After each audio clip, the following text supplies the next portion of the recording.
Picture this. You have a big box of your favorite cookies.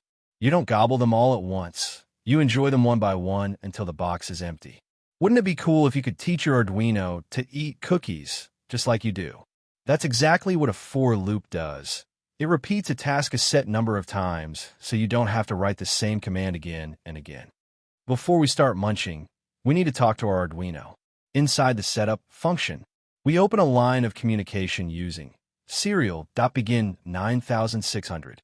A for loop is a special kind of loop in C and C++ that repeats a block of code inside curly braces a certain number of times. It has 3 parts. Initialization happens only once we decide where to start counting. Condition, checked at the start of each pass. If it's true, we continue, and if it's false, we stop. Increment runs after each pass. It changes our counter, so we eventually meet the condition. Int cookie equals 1. We start at cookie number 1. Cookie less than or equal to 10. We plan to eat 10 cookies, so we stop once we get past 10. Cookie plus plus.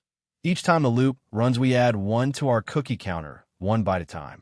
Inside the braces, we use serial.println, enjoying cookie number plus string cookie to display which cookie we're on, followed by a short delay so we can see what's happening. This loop prints eating cookie number 1, eating cookie number 2, eating cookie number 3, and continues until we get to eating cookie number 10, and then stops because the condition cookie is less than or equal to 10 becomes false. Initialization is like opening your cookie box and taking out the first cookie. Condition asks, do I have any cookies left? As long as the answer is yes, i.e., the condition is true, you take another bite. Increment moves you on to the next cookie by counting up 1 at a time. Without this step, you'd eat the same cookie forever. A for loop makes repetitive tasks easy and reliable.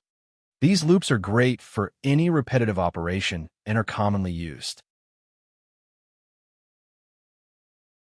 Upload the code to your Arduino and open the serial monitor magnifying glass icon. You'll see the cookie counter scroll by. You can change 10 to any number to eat more or fewer cookies, and you can count down by starting with a larger number and using cookie minus to decrement. A for loop is like eating cookies one by one. You decide where to start, how many to eat, and how quickly to eat them. The Arduino runs the code inside the loop until the counter reaches the limit you set. With this structure, even young programmers can automate repetitive actions and make their projects smarter, 1 byte at a time.